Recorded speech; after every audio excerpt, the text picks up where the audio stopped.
Okay, we're going to start again at 1:30. And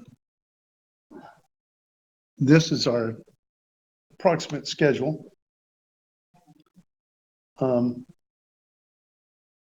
We have gone through hands-on NeuroGuide to some extent, test reliability, but I also want to look at the NeuroNavigator and Navistat a bit more.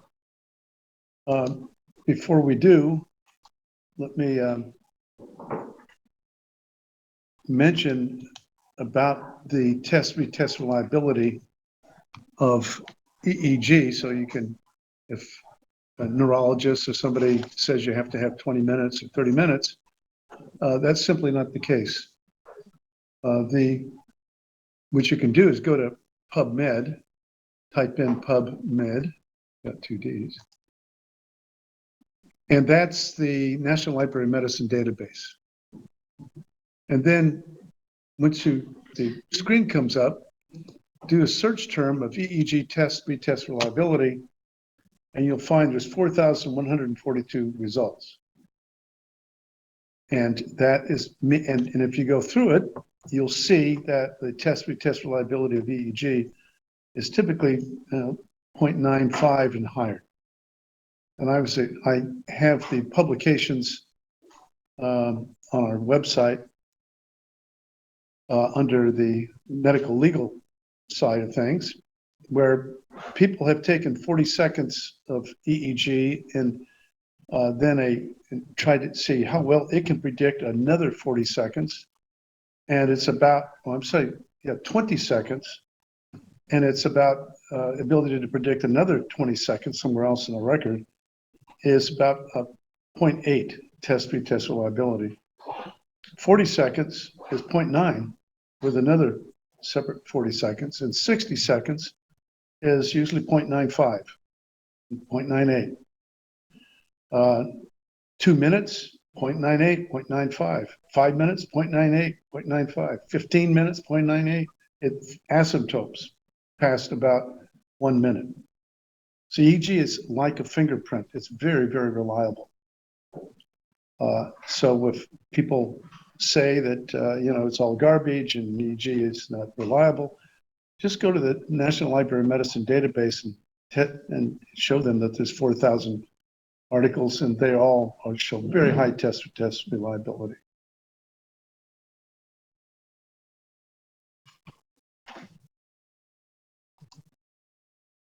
So that's PubMed.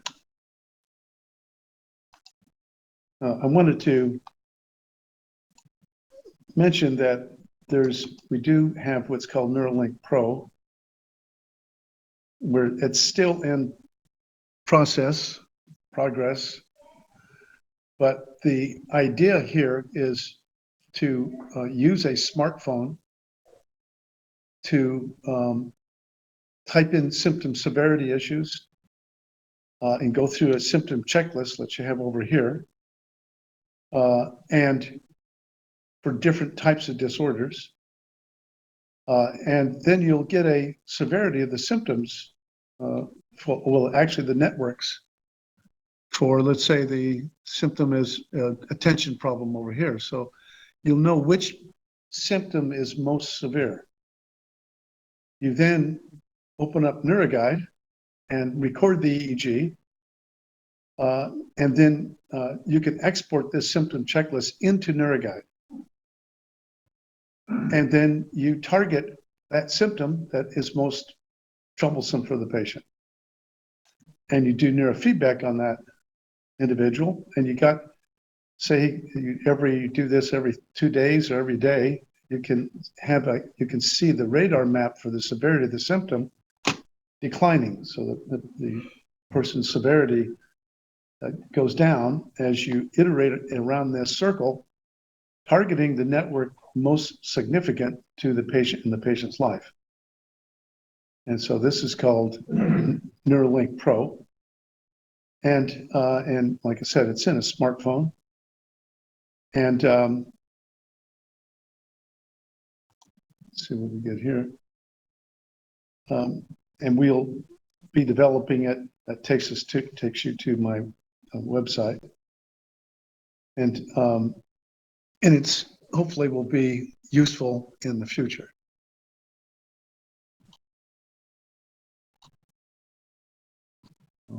Close it. And you can subscribe. You can actually be part of the network where people will be able to click here, let's say, and see you're in California, and you'll have your address of your clinic and all your contact information. So you can be able to get people referred to you more easily by download, and they can download this on a smartphone.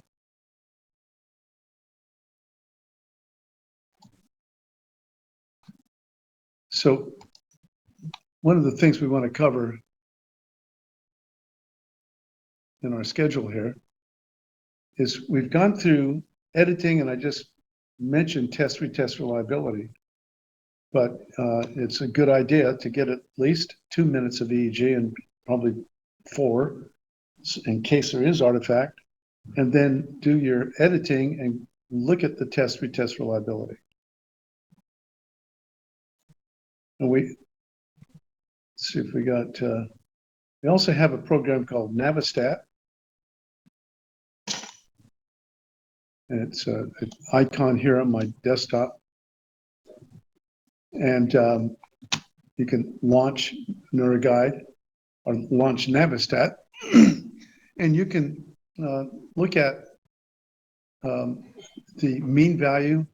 Essentially, this is condition 1, let's say pre-training.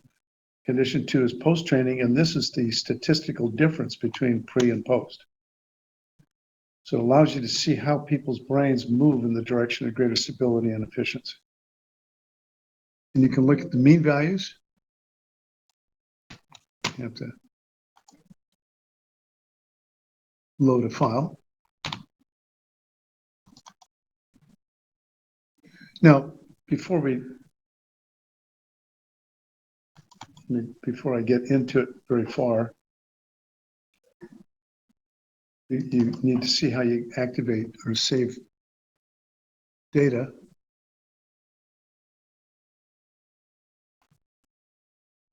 You have to create a NIA file, and you do that by going into NeuroGuide, or let's say the Navigator. Let me cancel this.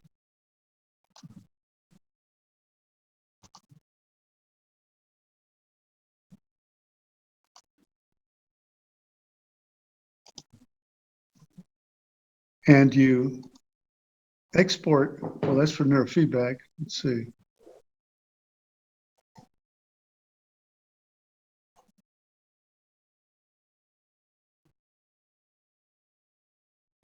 Hold on just a minute, sorry.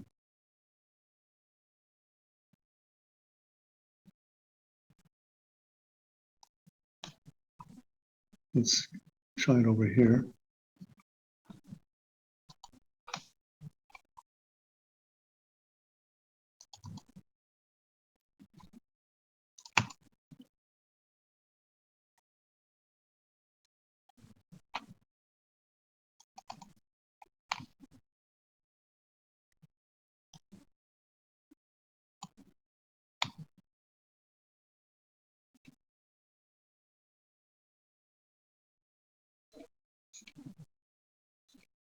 So I don't know if I saved the file.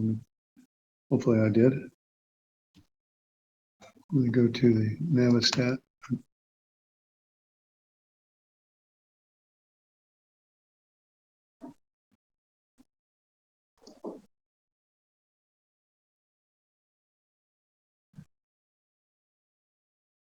Oh, sorry, I haven't used this for a while.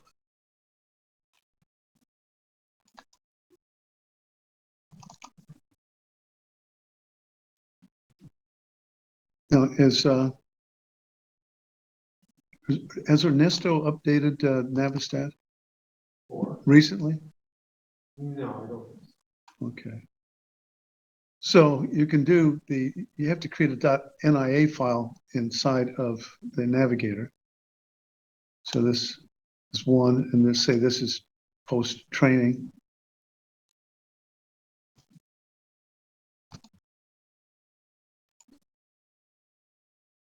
And so you could have done load, and that's how you do it. And now we can look at the mean differences.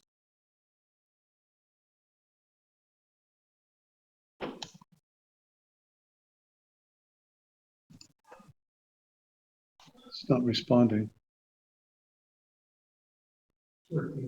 Just slow. There it goes. So it's, right now, this is a simple test, just looking at the mean difference between these two conditions, and they're identical conditions, so it's blue. Let me see if I can load in a different one here. Yeah, it's the same. Yeah, that's not a good example. I'll do Chris.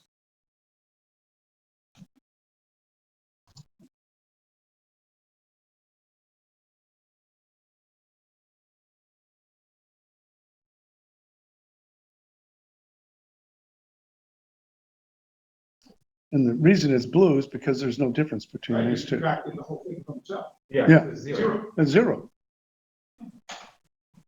You do a t-test. I don't know why. It looks like it's, I guess I'm gonna have to create one. Now, are these full maps that you've done that you're comparing? Yeah, it's actually just the actual values of the network hubs. No, but I mean the before and after. Yeah. Are there what? Maps? No, just the EEG.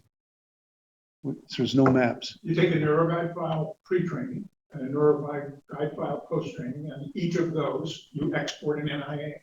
And in Navistat, you compare the first to the last. Yeah, but what I mean about the NeuroGuide, so are you taking 10 minutes pre-training and then 10 minutes post-training? Well, whatever you artifact. Yeah, whatever, yeah. It's fine. It has to be an artifact file. We would recommend at least 1 minute. The best is just 2 minutes. But the NIA file comes from SW Loretto. The NIA file comes from, you just calculate it under Neurostat. It takes the NG file and converts it to an NIA. Oh, okay.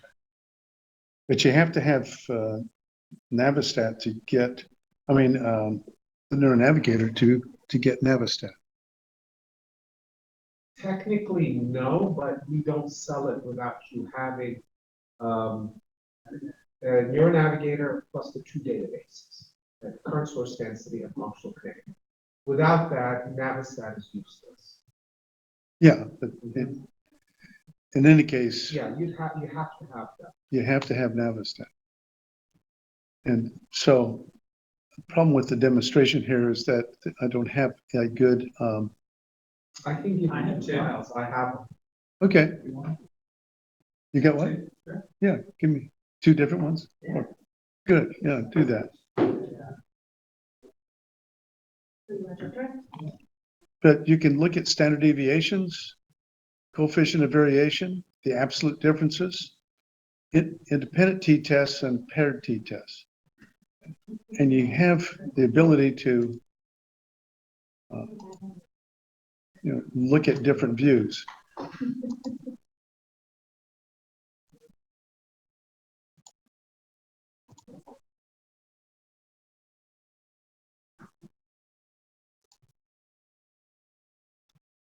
And evaluate what's significantly different or deviant. Now this is standard deviations. So we Will look, this print out a report of that? yeah, it prints a report, doesn't it? No, it won't, but what you have is you have a document table that will give you all the values and you can export the values too. Yeah, here you export the values. If you click on data table, that's down here, Data where? data table. Just keep coming, it's on this side. On the Oh, right there. That's it, yeah.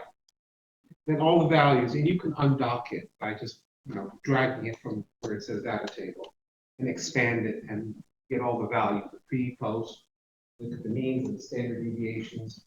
and you can export them. And so does it give you like a standard deviation, or the statistics of how Within- significant the value changes? Yes, you could do a t-test to see if it's significant or not. And you can, right here where we can map either the t-value, the method, absolute difference, percent difference, t-test, or the p-value. See, all of those are the options you have. Yeah. And this is a paired t-test, so it's the same subject measured twice. That's the statistic to But if use. you compute all the NIA files, then you can do groups. You can do group 1 versus group 2 in the same fashion. That's in control. So I'm now looking at differences in Z-scores, or you can look at differences in raw scores. I don't have it in the NA. I have, But yes. I have, Yeah. I have the EEGs in a file called before after, Okay, or, let's see.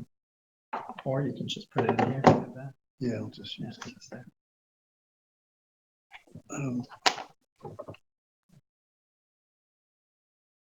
So what files do you have? Eman, you have the I NA. have just pre-posts. Yeah, NIA and, so I have to create the NIA file. I have NIAs, they're coming, they're just copying. Okay. If I'm driving, I'll just use- Okay, let me do that. Then we can try this too. This is .ng files. right? Meanwhile, I can take that, Yeah. create the NIA box. Okay. So to create the NIA through Mirror Navigator, you can, No, you can do it through NeuroGuide. which is the file like export, You can go to export as. Neurostat and create individual NIA file. I think it's about Let me do that. It's grayed out. Right. Got it. Not permanent. But this is what it looks like. Yeah, no, I know. That's that. So you see the pre, the post, and the normalization. Yeah. Isn't that cool? No, I think it would be. Yeah, she's got very compelling. Yeah. Good. Moving with greater help. There's pre-NIA and post-NIA, that's how they're labeled.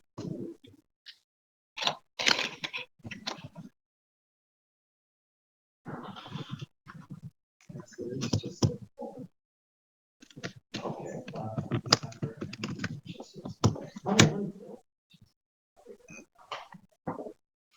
What I'll do is I'll drop it on there so you have it too.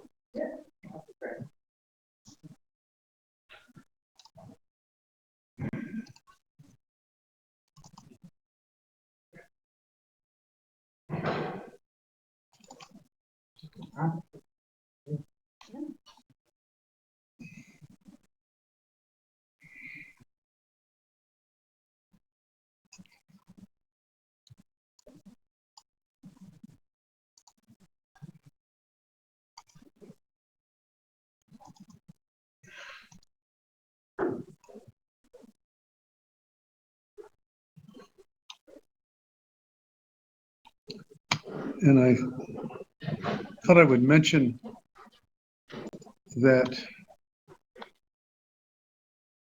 Where is that?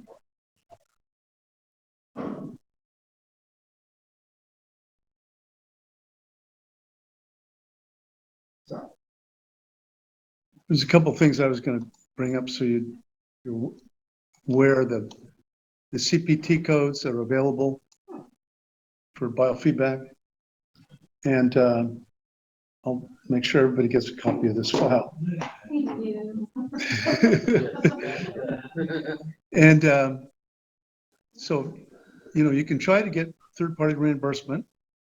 There are CPT codes, but it doesn't mean that there's quantitative EEG and neurofeedback that the insurance companies will reimburse, but at least there are codes which should be aware of and give it a try.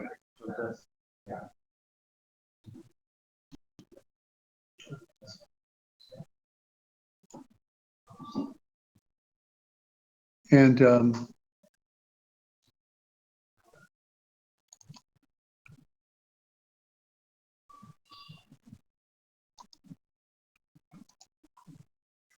I just thought I'd let people know that this book called Beauty in the Brain, The Aesthetic Compass, is going to be out in April.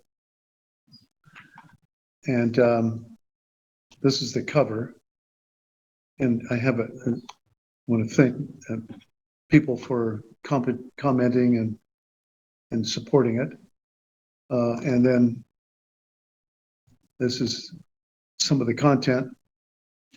Remarkable that this logarithmic spiral, a hurricane and a galaxy, is the same spiral that maps the retina to the cortex.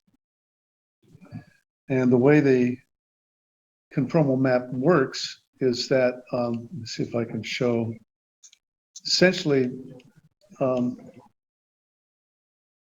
zero is what it kind of forces you see. If you're in the bathtub and you drop a pebble in the bathtub, you'll see concentric circles going up.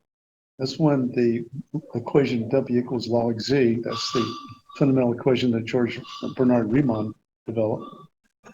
So when you set the Z equal to 0, the W will be concentric circles. And Z is a complex number, so X inside Y.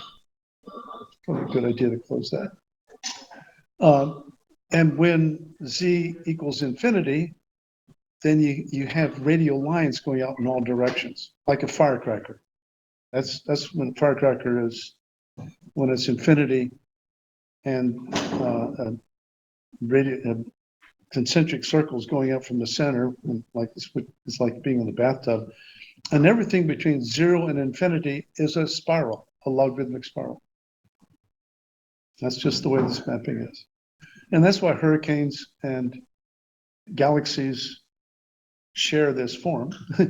And it's why our retinas do, because our retina to the visual cortex and our cochlea, etc., they're not 0 or infinity. They're somewhere greater than 0 and less than infinity. But it's very important for our understanding of beauty, of form, and the essence of what this discusses is that it's simplicity, rhythm, proportion. That makes us feel good. It relaxes us. So beauty is, now, if people are angry and they're doing wild things, crazy things, then that's not beautiful. It's this form that it drives us and subconsciously towards things we like, beautiful things. And that's because it matches with the brain. And when it does match with the mapping of the brain, then there's minimal energy involved. That's what makes us feel good. So I thought I would just throw that in.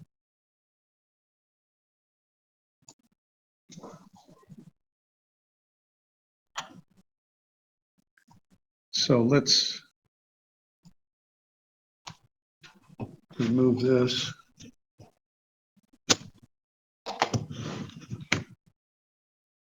And import the NIA file, right? Yeah. If you copied it. Yeah, I did.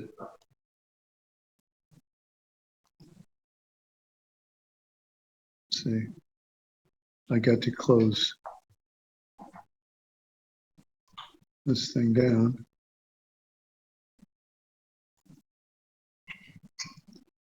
So I got to get out of here. Oh, that was because it was data table, right? No, input section.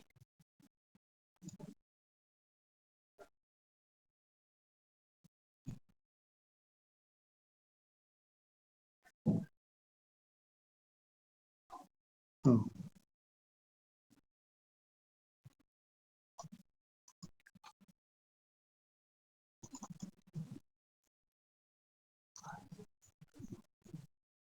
So I'm going to workshops. Takes a little while to get there.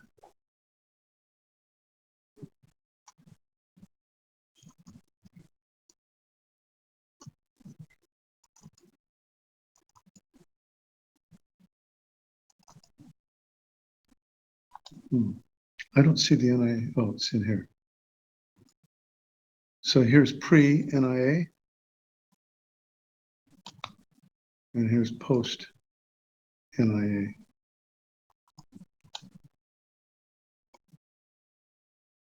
And now we're going to calculate the mean differences.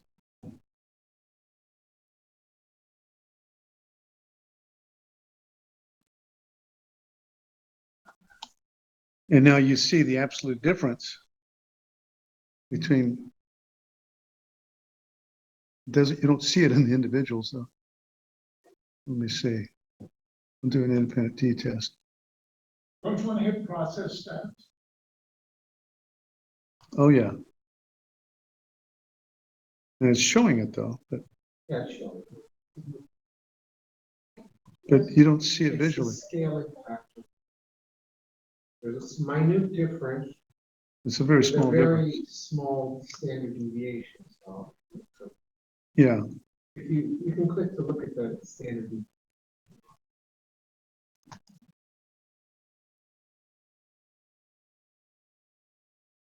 for some reason it's not showing anything. It should be there.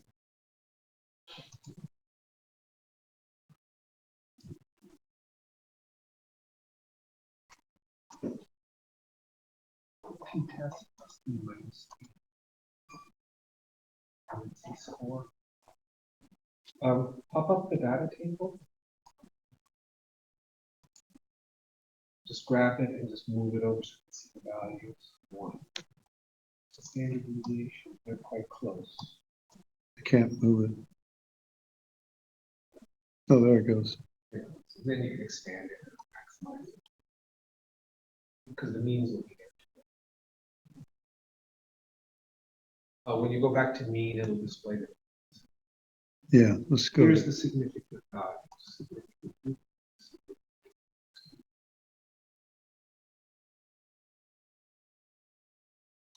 And exporting this table, Click on export. Export. under file, right here. Tap to the center voxel file or connect it. Okay, that's how you export these values for the statistical test that was done.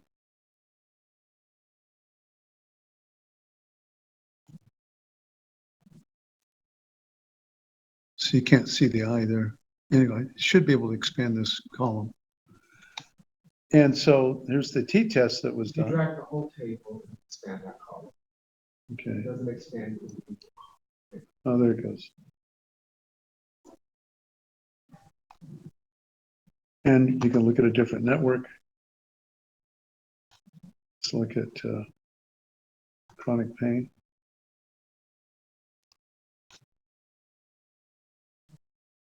So the blue and red are still Yeah. above and below. Yeah, this is 3 standard deviations or a t-test of 3. And given the sample size, it's statistically significant. And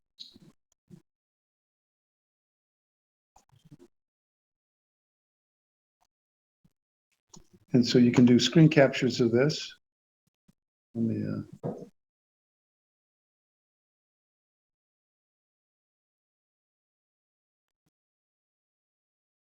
put it back where it belongs.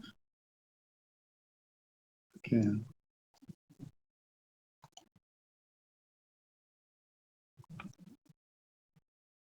It's odd that the two individuals don't show any dysregulation. Is that because the standard deviations are set too high or? Well, even the means, it may be that I got to reboot this. Now it's starting to show. So the one in the top middle is the Is the difference. There you go.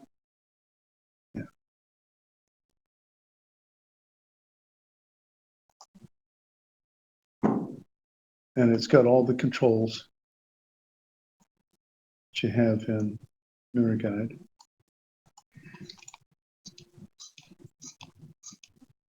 And you can look at the significant difference. Here's the center voxels in this network.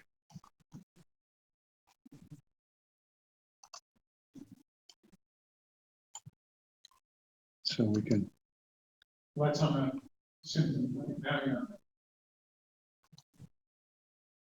oops. So here's the dorsal attention network.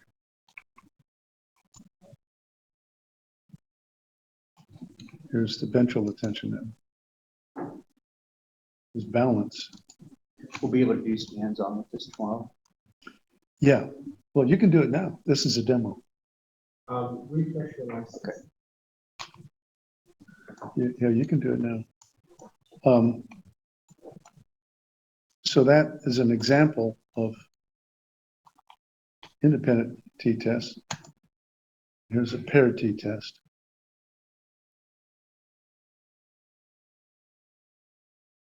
Can't use the demo unless we have funds. Or Well, this You is, need the Navistat program. Yeah, and we need files. Yeah, we don't have demo. The demo is not ready for NASA. We never did a demo. So we have to put two NIA files in there as part of the demo and let allow. to use the, because they don't have any NI files. Yeah, we've never integrated it. And since it's only one EEG, can't create. Yeah, Yeah, I still can't do it. so this is the demo. But there's not a pre-demo and a post-demo. Yeah, No, they have to have a pre and post file. But we can put that up on our website. And two files, put these two files up. But it does allow you to look at these different parts of the brain, both Z-scores and raw scores.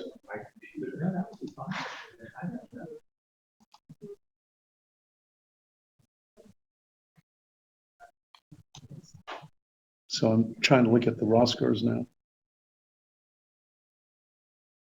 Takes time to calculate. But there's a t-test for the raw scores. There's a t-test for Z-scores. So red means that the T-scores, that the post-test was higher. Yeah, let's go to the, so you can see the individuals, yeah, the pre and the post. we can do pre minus post, post minus. It will go the other direction. Yeah. Decrease. So that's looking at the patient pre, and this is looking at the patient post. And this is the difference between the pre and the post. These are just, this is not real pre and post, but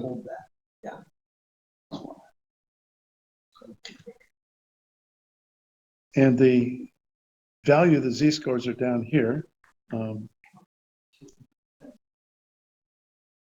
Can you explain a little bit more of what we're seeing here? So the pre is on the left bottom, the post is on the right bottom. Yeah, pre is And the post. difference, so The difference is up the here. red lines are showing. It's showing, it's over here in the table, that it's positive t-test, so that this is larger than that one. No. And you can see here's mean one, no, it's the other way around. Mean 1 is 0.5, mean 2 is minus 0.4.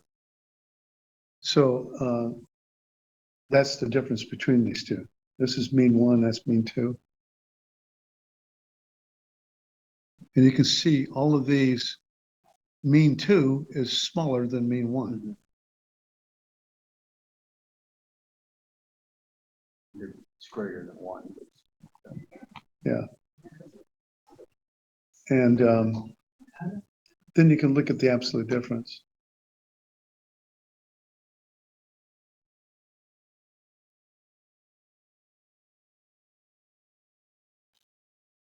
So there's a lot of different views that you can use to evaluate what's going on.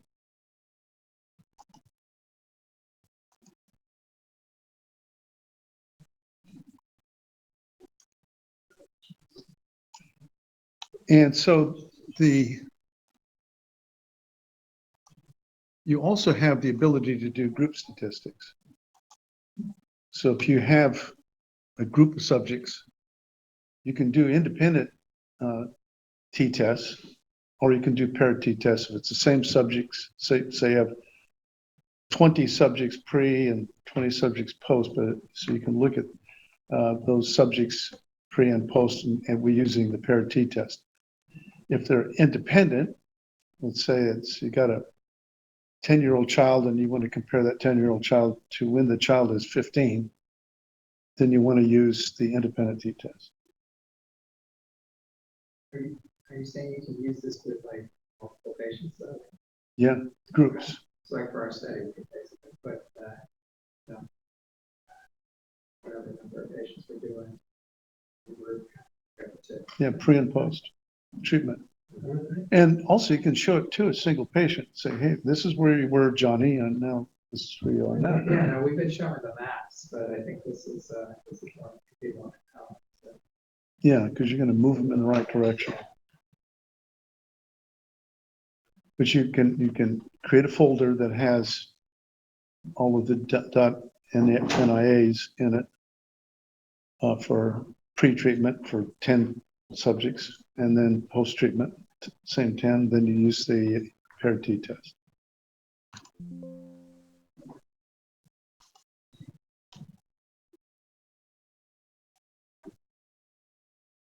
So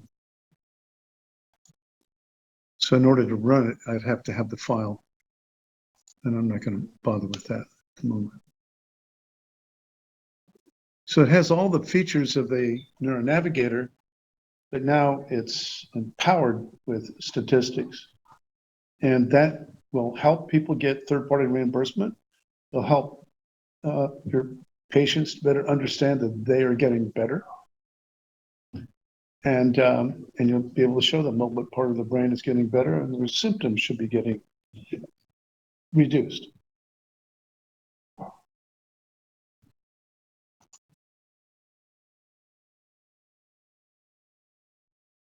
This is the Department of Defense. We worked at Fort Campbell, Joel Lubar and I.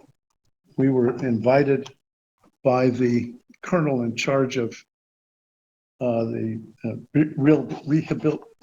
rehabilitation of soldiers from Iraq and Afghanistan. And these are young people, 18, 19, 20 years of age. And it was funny, the first day we were brought in, Joel Lubar and myself were sitting there with the staff, and it's a psychiatrist primarily that runs that rehabilitation program. And these are kids that come back from Afghanistan after a horrible experience, and they have PTSD or mild traumatic brain injury. And they're shattered with this PTSD. They come back and they can't sleep. They can't go to 7-Eleven. They can't go to Walmart, etc. And so they come into the program at Fort Campbell, and within 2 sessions, biofeedback, so you use Loretta, SW Loretta neurofeedback, etc. Working on the amygdala and the medial frontal lobes and the anterior cingulate gyrus and the insula. They got their own protocol, but that's the one for PTSD. And within 2 or 3 days now, they're sleeping. They're going to Walmart, 7-Eleven, doing better. And they do 10 to 15 sessions. And that's a standard of care. When Joel and I went there the first time, we're in a meeting room talking to the staff, and in walks this big guy with a uniform and 2 other big guys that are even bigger than him. And he's a general. And he's got 2 guys with him. And he slams his fist down on the table and he says, "Look around the room here. There are no neurologists in this room. We've been trying for 6 years to do quantitative EEG and they've been opposed to it. We need to help these soldiers in Afghanistan. We need to help them in Iraq. That's why you're here. And he is really gave us a rah, rah, rah, rah, rah thing. We're sitting there, well, Joel and I look at each other, and then they go out. And so that's how they do it in the military base. And then they made it a standard of care. That's the other thing is the neurologists wanted, I forgot the name of the colonel in charge of the program. Heck or something? Pardon? Wasn't it Heck? No, Heck was in a different thing altogether. He wasn't a part of this. And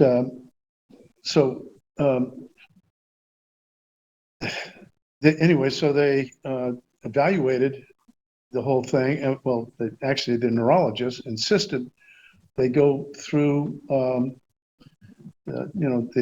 forget the name of it for, you have to have a whole evaluation of it over a period of time in order to get it approved and all this stuff. And the colonel says, no, he says, I'm making this the standard of care. And he just did it. And so it's the standard of care at Fort Campbell since 2013 or 14.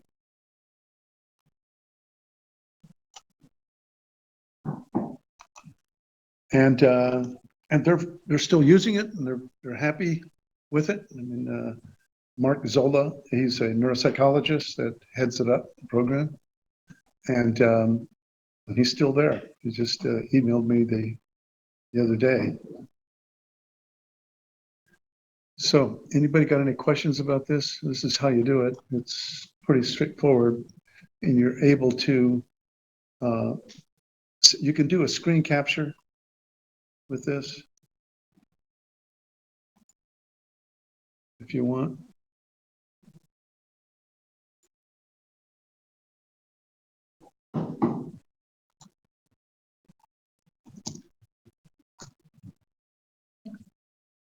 Put that in the patient's report.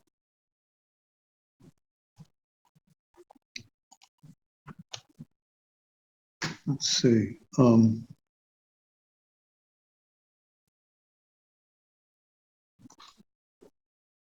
So we got connectivity. Let me see if we get diffusion tensor. So here's diffusion tensor imaging too.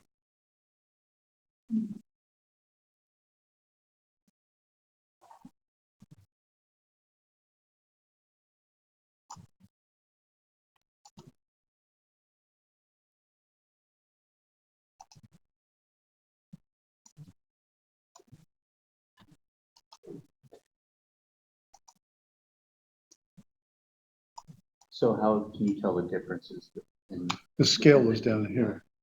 The red is, let me move this, 1.7 standard deviations and 8.29 for the blue.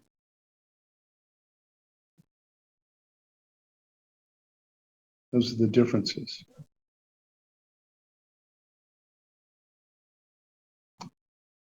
And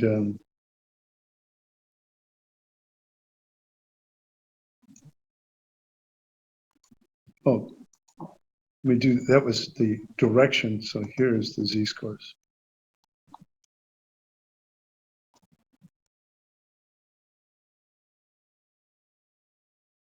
And you can spin the patient's brain around, it'll impress them. So. You could expand it, zoom in, zoom out, get really exorbitant. And you can have this running continually in your bedroom if you want. Do you make movies out of this? Yeah, you can make movies out of it, sure.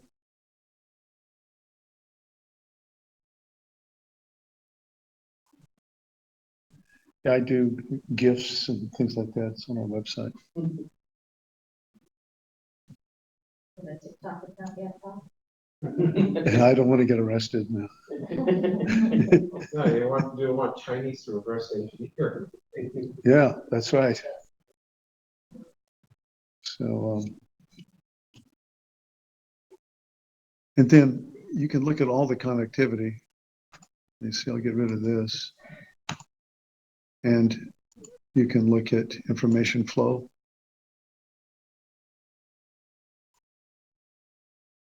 You can look at phase phase differences.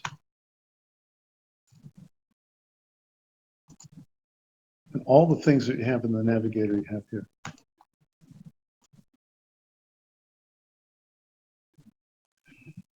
And, you know, it's a very useful tool, and I'm glad we finally put it together, and we're still evolving it. We do have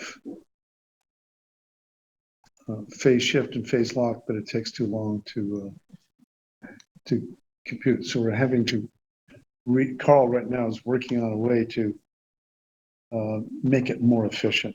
So it takes like 2 minutes to run, 5 minutes. So it's just too long. So we're always working on these programs to make them better.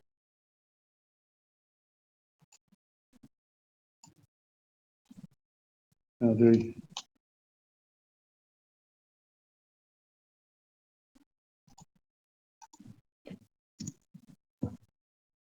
so I wanted to show the NIH movement study to everybody so you can see some of the amazing things it's possible. But I also wanted to mention, we were discussing it yesterday. I don't have the study here, but when I was at NYU School of Medicine, one of my good friends had a couple that they were from Chile and spoke Spanish and English fluently. And so we measured their evoked potentials when we did a task where we flashed up on a screen the word blue followed by the azul, which is blue in Spanish, or the word rojo and followed by blue, which is a mismatch. So you got English, Spanish with two different colors, rojo and azul, red and blue, and you have either the same or they're mismatched. And what we found is that when there's a mismatch, say azul and blue, or I think azul and rojo, when there's a mismatch, that's when, if that was the same, you wouldn't see much, but still a 40 millisecond delay though. So there was a delay, there's a translation process going on in multilingual individuals' brains of about 40 milliseconds for these identical meaning things. When it's in the same language, then there's no delay, English or Spanish. But if there's Spanish, English, 40 millisecond delay. It's an interesting finding. And is that with native speakers of both, let's say someone who's bilingual at home versus someone that, you know, learned it? both of them were bilingual, and they were both born in Chile, and English is their second language. But they learned English as a child also. Yeah, they did. They learned English as a child when they're young. And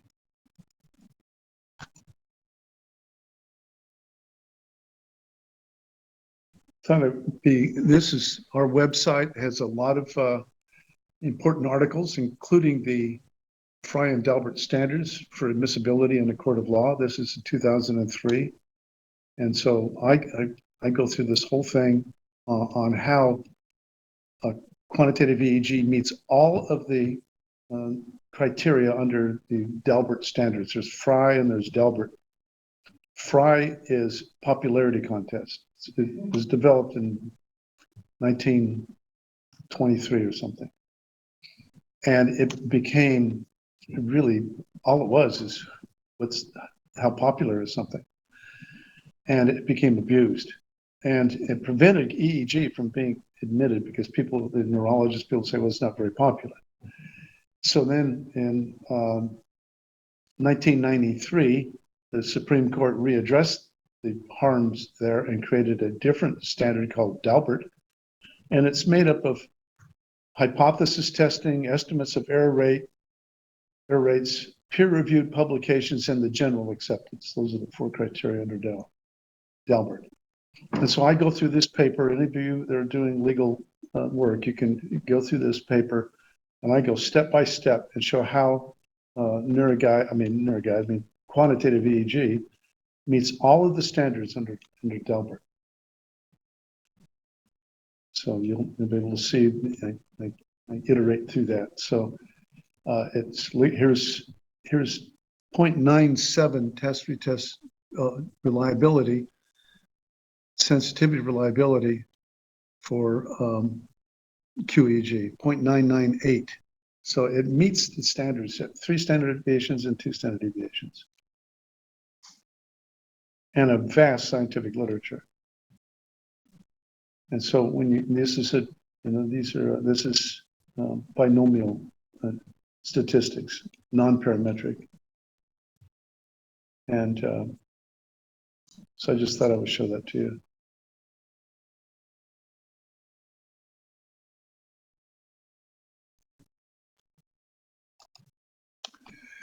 So there's a lot of information here. I recommend people to go here. Here's information about the sensitivity and specificity of the normative database. That's 2003.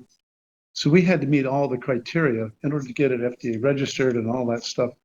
You have to go through rigorous criteria. And when I worked at the Bay Pines VA, we also compared the MRI to the quantitative EEG. And here what we did is we took the T2 relaxation time in the MRI, which is essentially the amount of, if you go into an MRI machine, that you get T1 and T2 and proton density. There's 3 different types of things. And when you have your head in a magnet, there's a wire cage around your head. And the magnet is real big.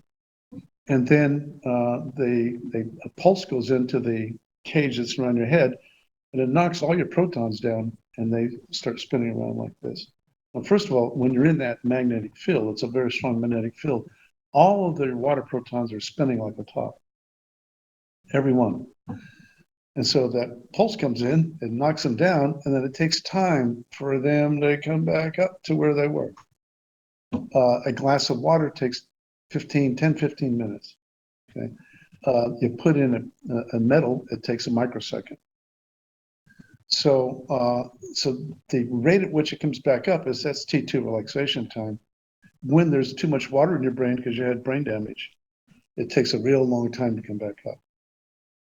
A younger, healthy child, let's say 5, 6 years of age, it comes up pretty fast. At University of Maryland, at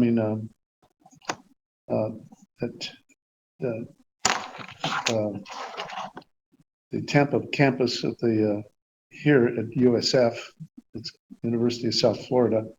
I was a faculty member there, and we looked at Alzheimer's patients and traumatic brain injury patients. And you find that, in fact, and here's the T2 relaxation time equation. And we're able to color the gray and white matter based upon how fast it's coming up or not. And we compared the T2 relaxation time to the EEG. And the longer the T2 relaxation time, the lower the amplitude of the EEG, the less synchrony. And then we also compared it, that's the scalp surface. There's the different slices. But here's Boston naming as a neuropsych test. And the longer the T2 relaxation time, the worse that they did on their neuropsych scores. And we then put together a model to explain what this is all about. So if you want to look at these, it shows that we've put together coherence and MRI, neuropsychs all together, and got significant results. This is another study with T2 relaxation time. This one, though, I computed the Laplacian operator. I won't go into the details of that, but it's a 3-dimensional Laplacian. So that looks at the amount of current flowing at different slices in the MRI. That's what the Laplacian does. And so we correlated that with different frequencies And these are the different slices. You can see where it gets longer or shorter. This is the spatial Laplacian with respect to the WISC vocabulary, digit span, word fluency, etc. So the integrity of the protein lipid molecules in the brain actually does relate to how well you are functioning mentally. So if you calculate your T2 relaxation time, you'll be able to predict how you're going to do on an IQ test. And this is the model I came up with to explain it. We had tuning curves, essentially. Now, this is a transfer function where if you know the synaptic input, you go through this transfer function, you can predict the scalp EEG. This is an MRI transfer function. So they're related. If you know the EEG spectrum, you can predict the MRI, and if you know the MRI, you can predict the EEG. It goes back both ways. Here's the equations that I used. The T2 relaxation time is typically reported in MRI. It should be. There's T1 and T2 and proton density. So T1 is it's much faster. It locks it down, it comes back up. And proton density is just looking at the number of protons in the volume. So here's a rebuttal to the American Academy of Neurology. And now I'm going to look for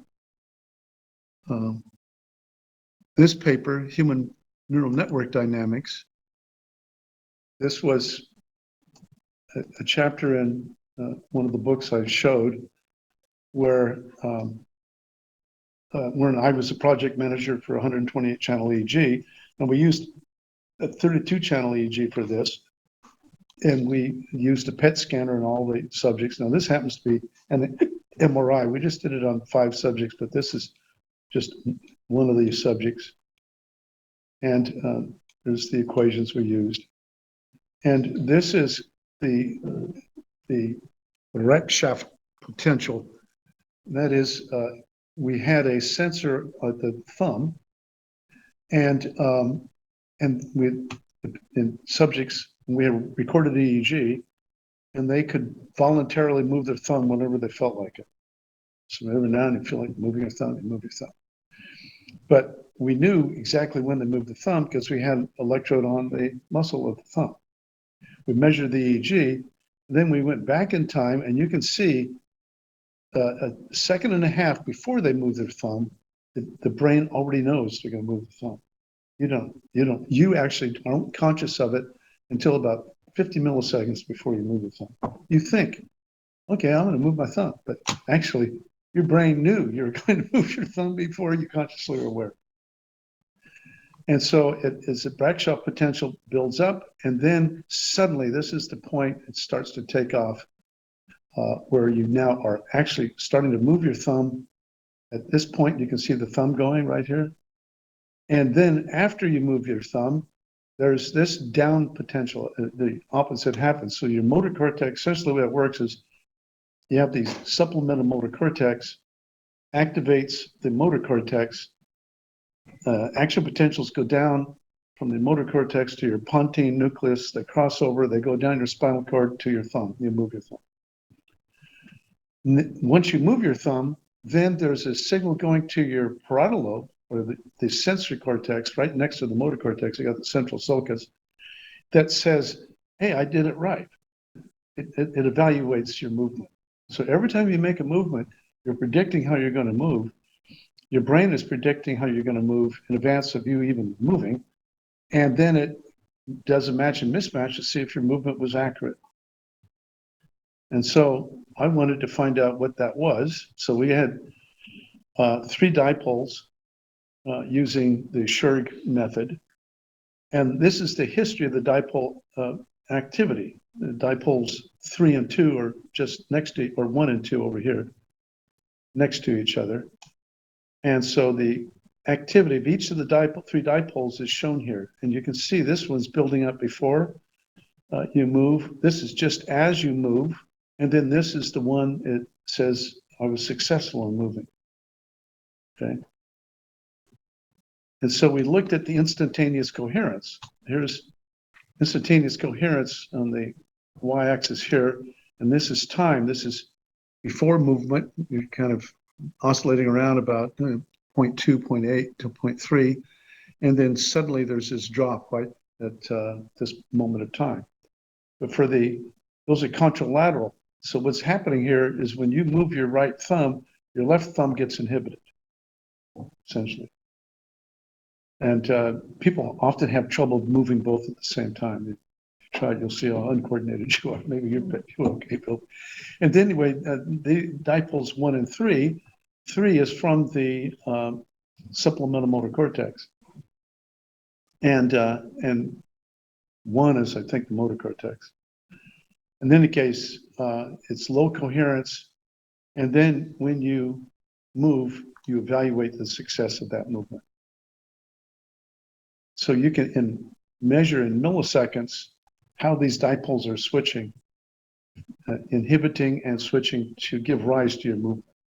And this is, we were sampling at 5 millisecond sample rates with 3 milliseconds, really high sample rates. And then we looked at phase differences. And then I summarize it here.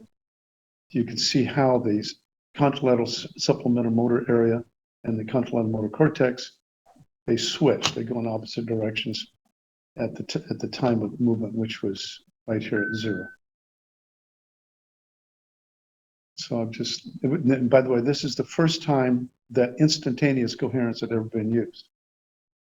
So, and then we use it all the time. We use, we had to average these. So today we use the Hilbert transform to calculate instantaneous coherence and instantaneous phase.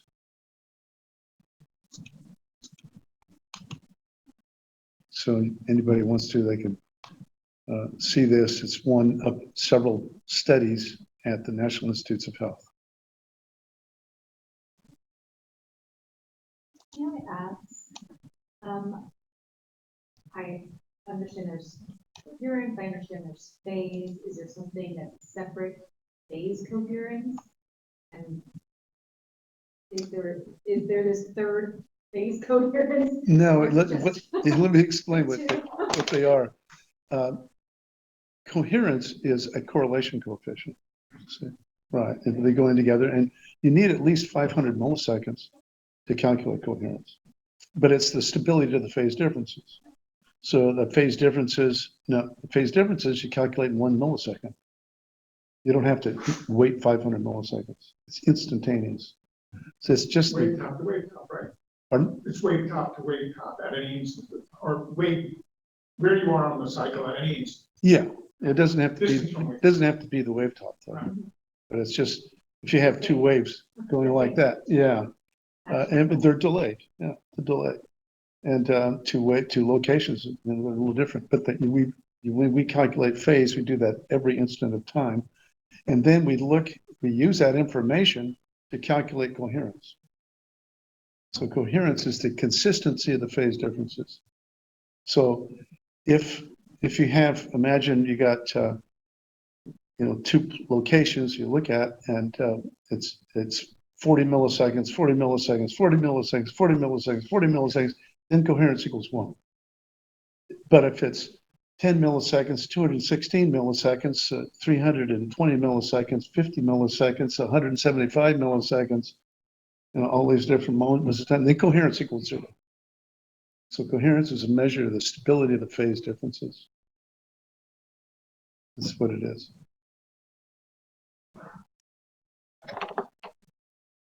And then it's very important because the phase differences are related to the conduction velocity in the white matter. And so there's several parts to phase. One is the conduction velocity between these 2 locations. The other is the synaptic rise time in each location. And the stability of local loops as well as the long distance loops. So When you get all those things working right, then your z-scores will be less than 2 standard deviation and you're doing fine. But if you have people with traumatic brain injury where there's rapid acceleration, deceleration injury, the white matter, then you have problems. And you'll see it in the coherence. Now let's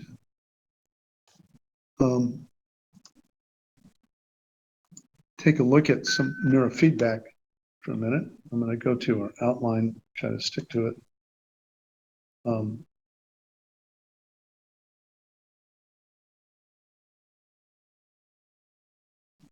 We have 15 minutes or so. And so anybody can do this. You can go to collection, set up and monitor. And click OK. Now you got the EEG coming across the screen. You can do real-time surface maps.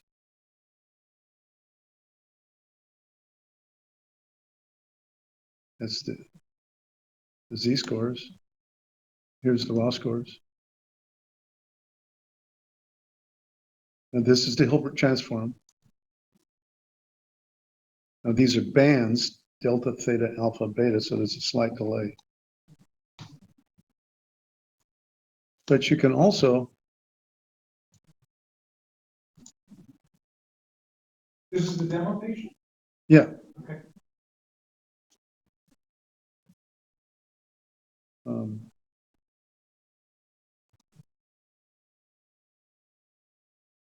Yeah, you can see all that parietal damage.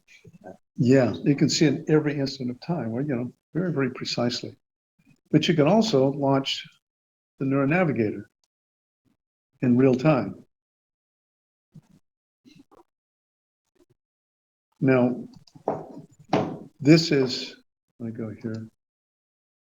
In the NeuroNavigator, can we set up our own preferences so it pops up every time the way?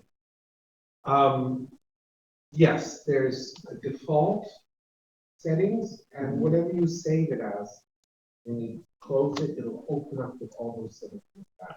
Okay. But there should be a default settings button. Now, this really is very limited. We developed it 3 years ago. We haven't done anything with it, but we're now creating what's called the Brain Surfer that uses the much more information, and you essentially look at your own brain and then try to change the networks.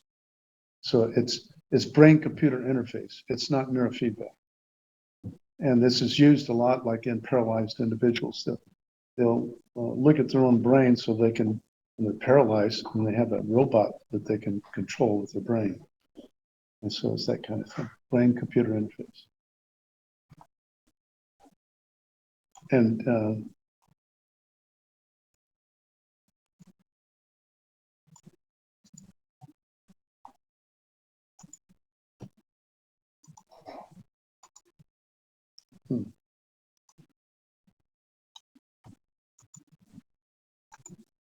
I don't know why I can't turn this off.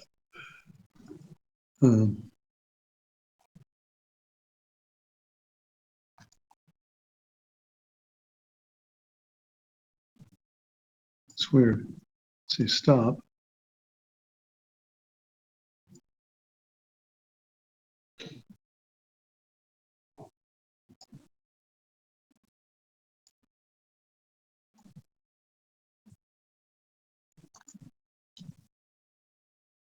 But I wanted to show you the neurofeedback section. So right now we have Brain Surfer 1 and 2. It's going to be SW Brain Surfer in the future, added to that.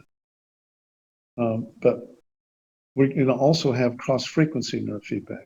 So it's theta beta at the surface as well as between bobbin areas. And it turns out you can do more than just theta beta, but that's an important one because the limbic system is operating primarily in the theta band and the neocortex is really high frequencies. But they need to talk to each other, and the limbic system is, the cortex, like I mentioned, is a slave to the limbic system. Imagine a big cauliflower sitting on a small stalk. Well, that small stalk is our brainstem, and just above that brainstem is the limbic system. And it gives our motivations, our feelings. It drives us. But the cortex allows the limbic system to meet its goals and its needs and its drives. You're hungry, you find a way to get some food. The limbic system saying, hey, I'm hungry. And then your cortex works out. And well, okay, I'm going to go over to this cupboard here. And even finer than that is imagine that you are hungry, want to get your cereal for breakfast, and your nucleus accumbens is generating a bunch of dopamine. Okay, so we have nucleus accumbens in our protocol. And see if I can see it. And when you open up the cupboard, there is no cereal. Okay, and there's the other side of the limbic system then gets active and shuts down the dopamine. That way you won't keep doing stupid things all the time. Instead, you'll shift your attention, go over to the other cupboard. Dopamine is building up again in anticipation of a reward. And sure enough, there's the cereal and it won't be inhibited. Okay. So we are continually have these two poles of our limbic system that rewards and inhibits. And that's really the basal ganglia is this part of the brain, but it's subcortical, it's not cortical. And so we have cross-frequency neurofeedback, both surface and soon we'll have it with as surface cross-frequency, soon we'll have SW Loretta cross-frequency. Here's SW Loretta, and so I'm going to go through it very quickly. There's S Loretta. That's just neurofeedback.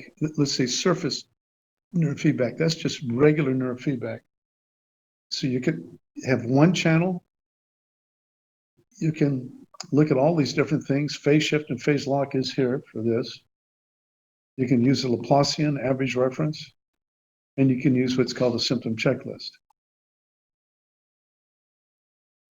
And the symptom checklist is actually inside of NeuroGuide. Close this for a minute. Probably a good idea to shut this down anyway. I'm going to have to talk to Carl about trying to get that to stop. What's the difference between the regular brain surfer and the SW brain surfer? Are the visuals going to be the same? Yeah. The SW brain surfer will use SW Loretta. So the regular surfer uses just regular Loretta, not SW. So it's not as accurate. It has only 2,300 voxels, whereas SW Loretta 12,400 voxels, and all the various power that's in SW Loretta that regular Loretta doesn't have.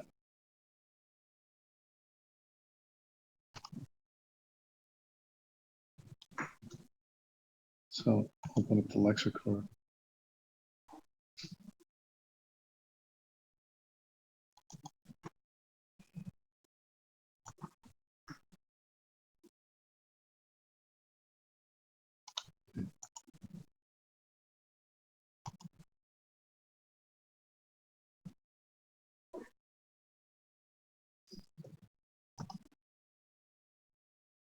Open up a NeuroGuide.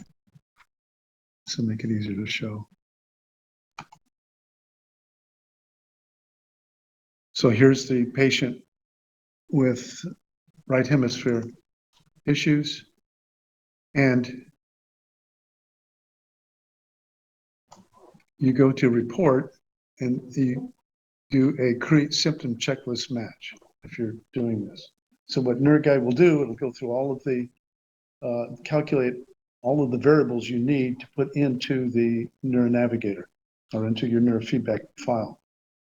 You can do that for regular Loretta as well as the SW Loretta. And so rather than do that, I'm going to I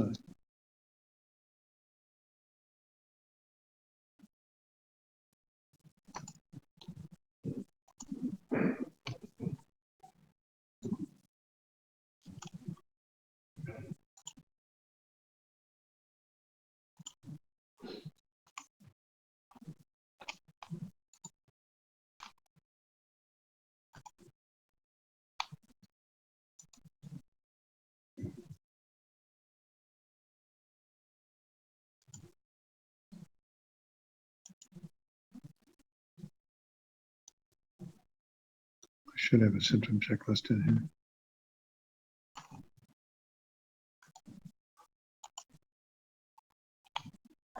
And so now you can select, let's go to networks. We're going to say, look at dorsal attention network. Just put any number in here. And what has happened is here's the networks known to be related to attention at the surface. Now, this is surface neurofeedback. And those are the Z-scores that match that we're going to work on. These are not part of that network. So there's not going to be in the protocol.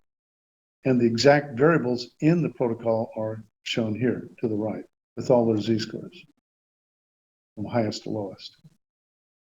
And the only thing that is impacted by neurofeedback with Z-scores are the Z-scores that are significant. So we can set this for 2 standard deviations. And if we click OK, we were only going to take those regions of the brain that are 2 standard deviations or higher. So let's set it at 3. There's only one that's at 3. So that's not a good protocol.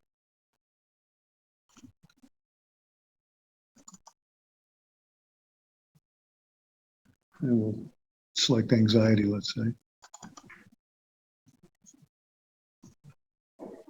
These are the matching ones. All of these are pretty significant. But if we want, I can do 3. So I did 3, but I can do 2 standard deviations. And those are the ones that will go into our protocol. And so now it's at least in delta, and then there's theta. It just depends on what you want to put in your protocol. You can have all of these in there. And we can look at power ratios, amplitude, asymmetry, coherence, phase shift, phase lock. So you can work on these surface areas using this protocol. You got session rounds, so that if we begin this session, you move this over to the patient's monitor, you begin the session, and you can use, we prefer to use Z-tunes to begin with. So what Z-tunes are doing is the first few seconds, NeuroGuide is calculating what is going on between these 2 lines here.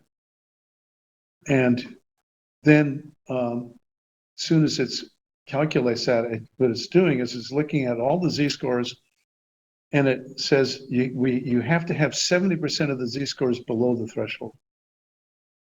30% could be greater than the threshold, but they have to be going in the direction of Z equals 0. That's called Z-tunes. And that's what you're doing. You're trying to drive the Z-scores down, and they're Z-scores, so it's not the raw scores if you don't know for sure what the threshold is.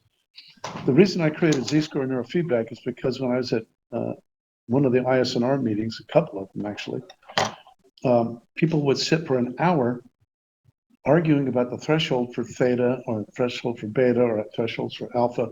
One person would say, oh no, theta, it's got to be more than 20 microvolts before. No, it's 5 microvolts. And no, I like 12 microvolts.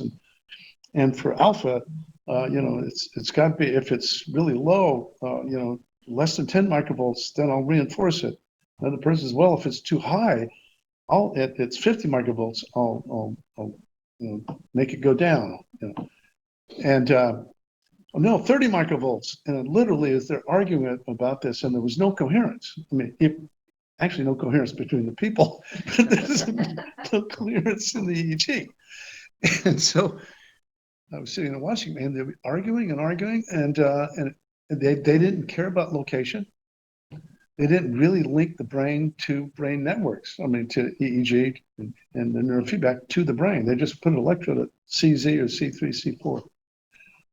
And with this neurofeedback NF1, you can do 1 channel, 2 channel if you want. You don't have to do 19. But in any case, that went on, and I thought, well, why not use a Z-score, which gets rid of all the guessing, and will only reinforce the deviant scores. It doesn't make any difference what the frequency is. You just want or even what the metric is. You want the location, and when that part of the brain, the hippocampus, the cingulate gyrus, temporal lobes, whatever it is moving in the direction of greater stability and efficiency, then they receive a feedback signal. So why don't we take a 15-minute break, and then we'll go on with some more of the information here. Because we're going to be practicing this tomorrow. Actually, To bring in additional equipment. yeah, do we have an amplifier? Yeah, I will be doing either. Yeah, we'll have an We don't amplifier. need Not today. We'll do it tomorrow. We'll wire it up and go through this so it's practical. I mean, all of you probably already know this, not you yet. So you can see how it's done. We'll need a volunteer. Anybody want to volunteer? Mess up our hair. Yeah, it'll mess up your head. Anybody? Yeah, I'm here for it. All right. Yeah, I'll do it too. Okay, we got 2 volunteers. And we'll put a chair in here and sit down and do some feedback. Have a wild time.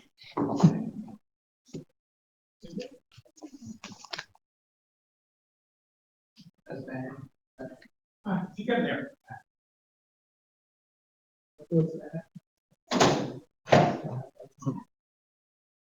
We're gonna have new graphics for